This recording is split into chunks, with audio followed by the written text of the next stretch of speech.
I drove 9 hours through the worst storm I'd ever seen just to surprise my daughter on her birthday. My hands were shaking from gripping the wheel so tight. Rain was coming down like buckets, and my old bones were screaming in pain. But nothing could stop me from getting to Melody, with her favorite red velvet cake, sitting right there in the passenger seat.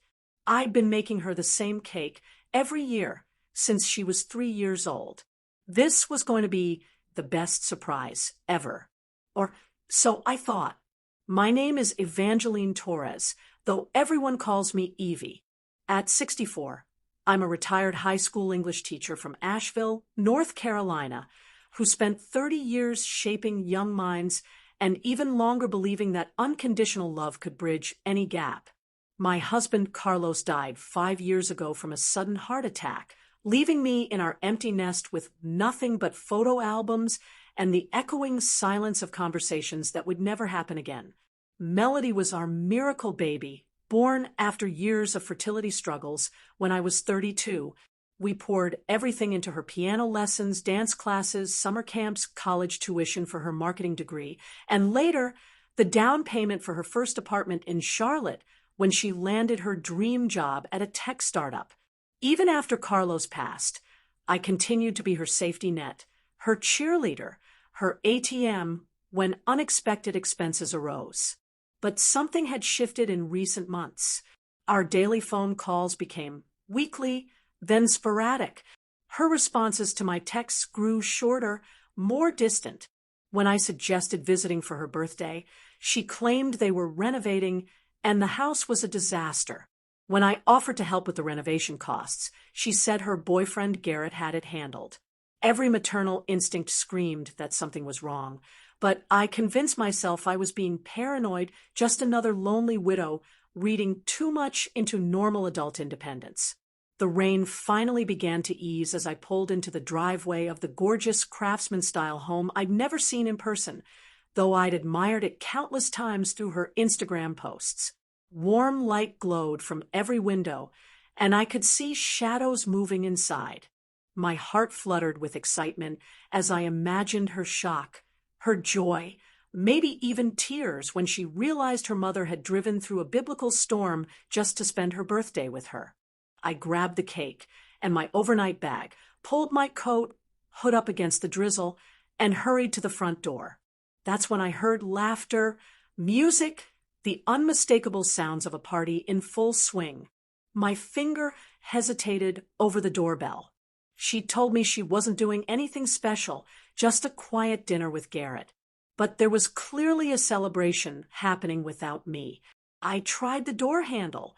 The foyer opens to a living room filled with at least 20 people I didn't recognize, all holding wine glasses and engaged in animated conversation.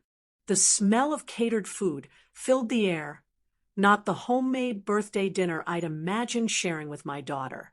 Confusion clouded my thoughts as I stood there, dripping and invisible, holding my humble cake like an offering to gods who didn't want it. "Mom." Melody's voice cut through the noise, sharp with shock and something else of annoyance. She appeared at my elbow, stunning in a black cocktail dress I'd never seen, her hair professionally styled. "What are you doing here?" "Surprise," I whispered, suddenly feeling foolish. "I wanted to celebrate your birthday with you. I made your favorite cake." The room had gone quiet, all eyes on the soaked woman clutching a homemade dessert like a life preserver. Garrett materialized beside Melody, his arms sliding possessively around her waist. He was handsome in that polished corporate way, the kind of man I'd always hoped she'd find, though something about his smile never reached his eyes when he looked at me. "Mrs. Torres," he said with practiced politeness. "What a surprise." "I told you we were renovating," Melody hissed under her breath, her smile frozen in place for her guests. "You can't just show up unannounced." The hurt hit me like a physical blow. This wasn't the reunion I'd imagined. This was embarrassment, inconvenience, an unwanted interruption to their sophisticated celebration.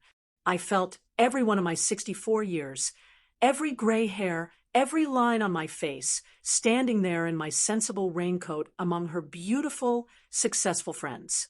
"I should put this in the kitchen," I mumbled, holding up the cake. "Sure, fine," Melody said, already turning back to her guests. "Garrett will show you." The kitchen was a magazine spread of marble countertops, professional appliances, fresh flowers on the island where an elaborate spread of gourmet appetizers was arranged.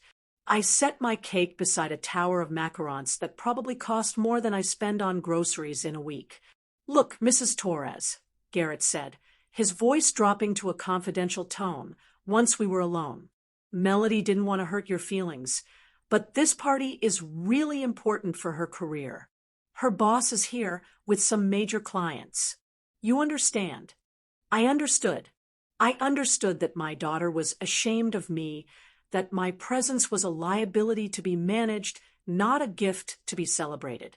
I understood that somewhere along the way, I'd become the needy mother she had to handle rather than the woman who'd sacrificed everything to give her every opportunity in life.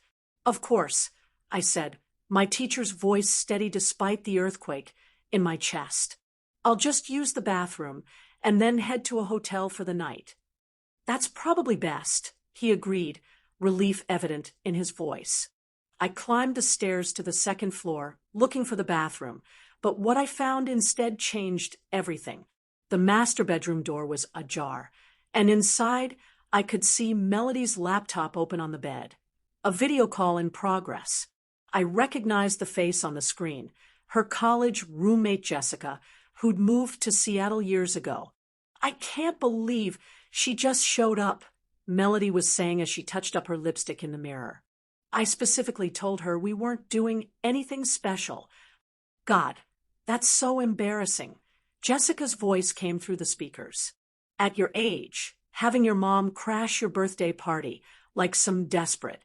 She's been getting worse since Dad died," Melody continued, applying more lipstick with surgical precision, calling constantly, sending those pathetic care packages, trying to insert herself into every aspect of my life.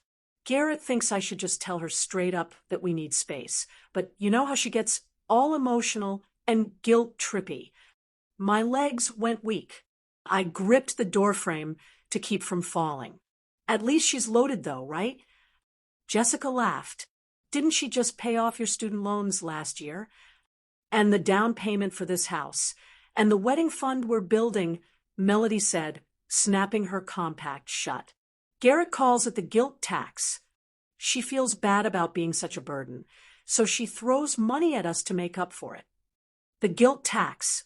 They had a name for my love, my desperate attempts to stay connected to the only family I had left. They'd turned my grief, my loneliness, my need to feel useful into a commodity they could exploit. "Smart," Jessica said. "Might as well get something out of dealing with her drama." Exactly. Though honestly, sometimes I wonder if it would be easier if she just wasn't around to complicate things. Like, we could finally live our lives without the constant emotional manipulation. The words hit me like ice water. My own daughter, the child I'd rocked through.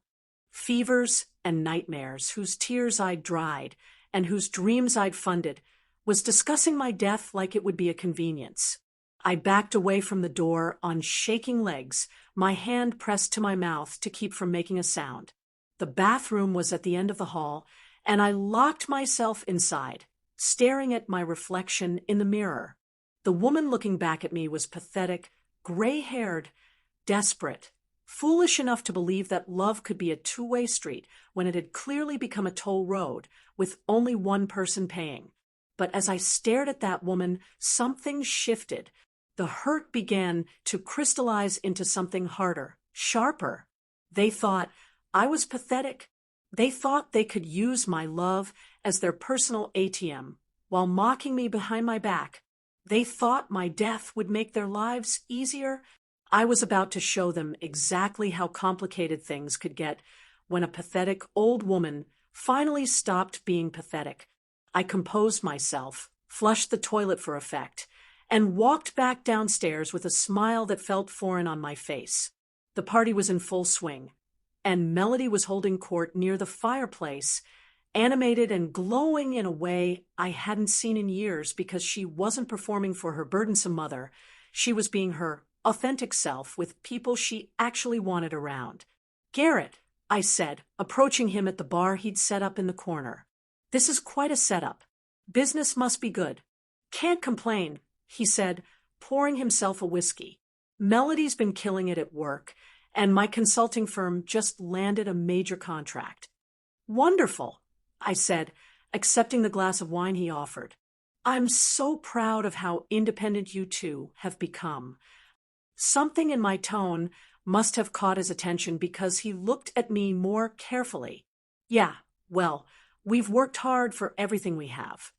"I can see that," I said, looking around at the expensive furniture, the professional artwork, the kind of entertaining setup that cost more than I spent in 6 months. "It's impressive how you've built this life together." Melody appeared at his side, sliding her arm through his. "Mom, you look tired. Are you sure you don't want to head to your hotel?" "Actually, sweetheart, I wanted to talk to you about something first. About your future." Her eyes lit up with that familiar gleam. I now recognized the one that appeared whenever money was about to be discussed. "I've been thinking about my estate planning," I continued, watching both their faces carefully. "With your father gone, you're obviously my primary beneficiary. But I want to make sure I'm handling things in a way that truly supports your independence." "Mom, you don't need to worry about that stuff for years," Melody said, but I could see the calculation in her eyes. "Well, that's just it," I said, taking a sip of wine. "I met with my financial advisor last week, and she helped me understand some things about dependency versus empowerment." Garrett's attention was fully focused now. "What kind of things?"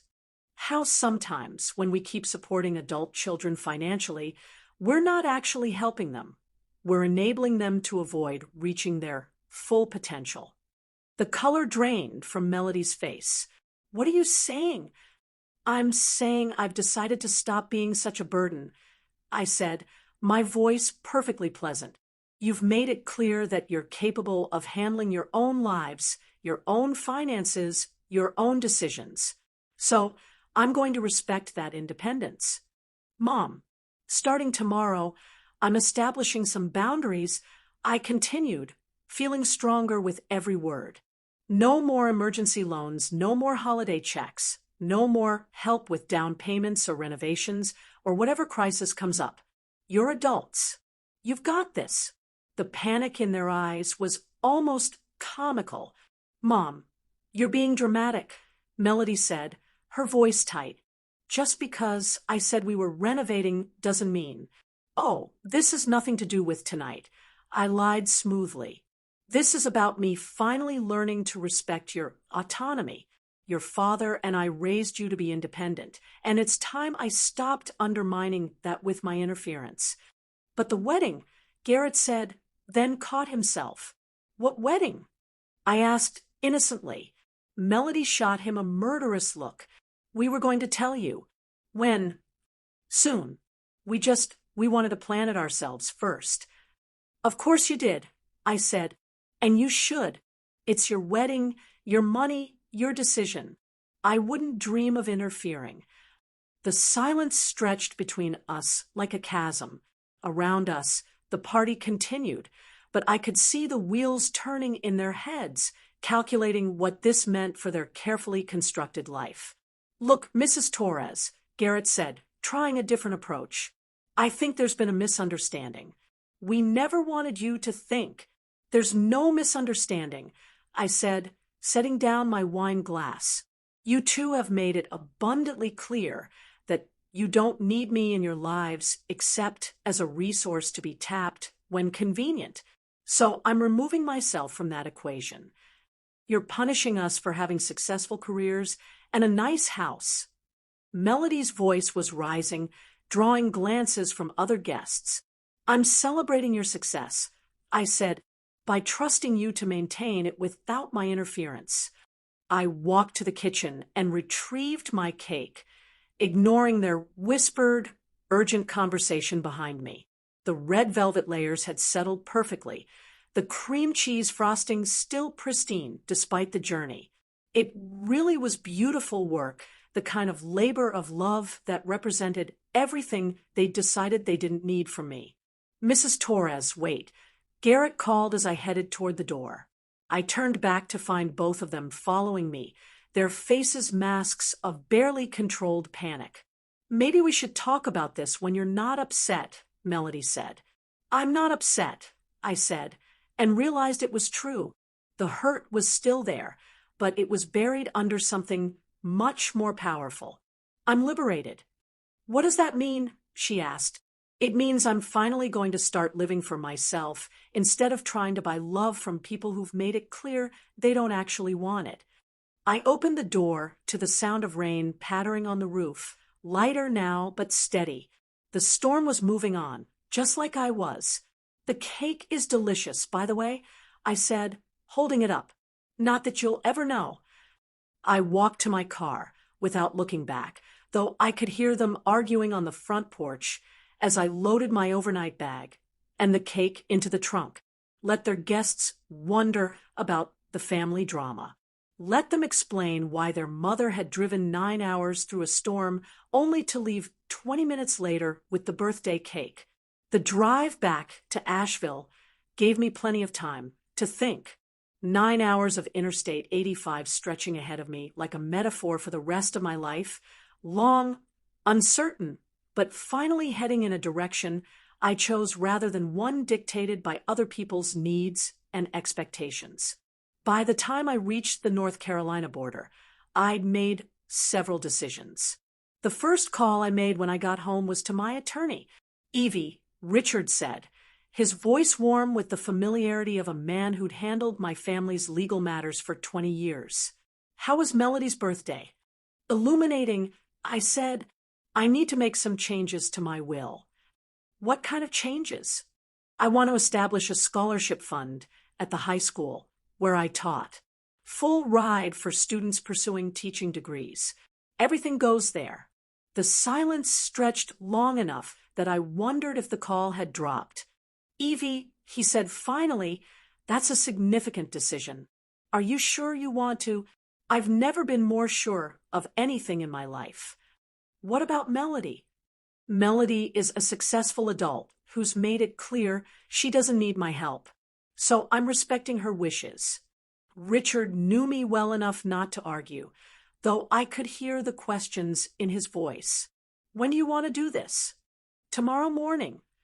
The second call I made was to my financial advisor, Doris, who'd been helping me manage Carlos's life insurance money and my teacher's pension. I want to liquidate the college fund I set up for Melody's future children. I said, all of it, every penny. I'm donating it to the literacy program at the public library. Evie, that's $50,000. Are you sure about this? Absolutely certain. The third call was the hardest. I dialed Melody's number and listened to it ring 4 times before going to voicemail.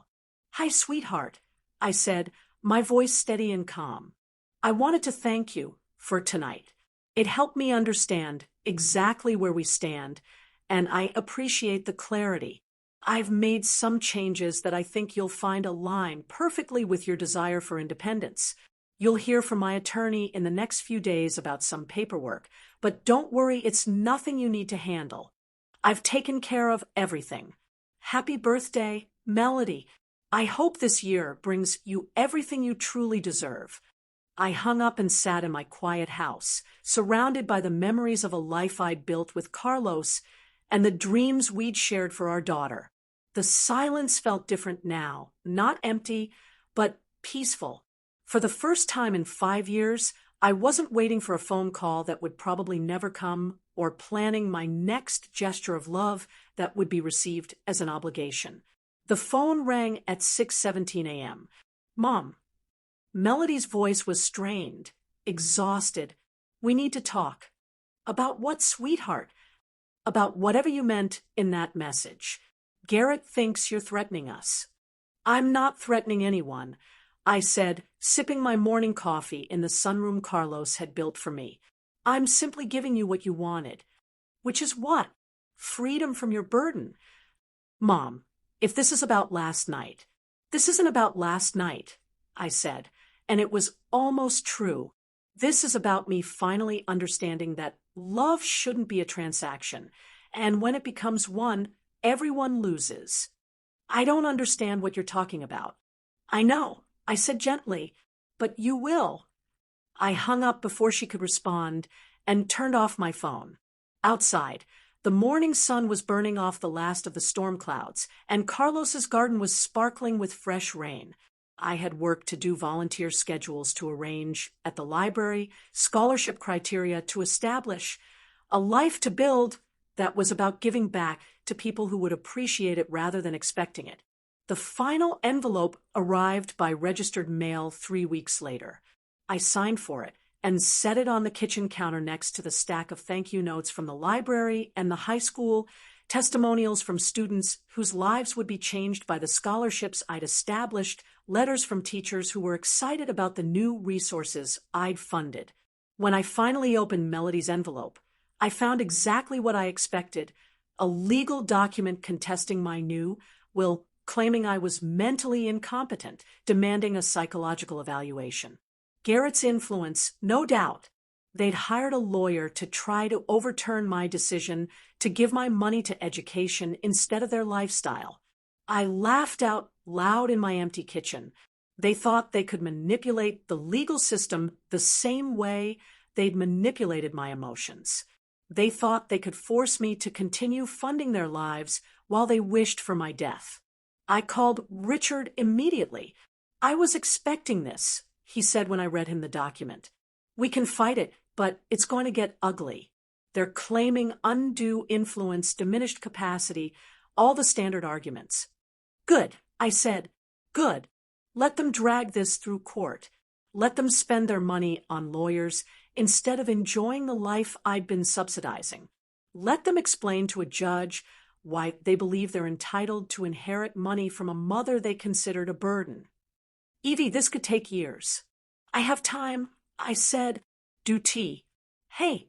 I hung up and walked to the window overlooking Carlos's garden. The roses were blooming despite the recent storm, maybe because of it. Sometimes things need to be torn apart before they can grow into what they're truly meant to be. My phone buzzed with another call from Melody.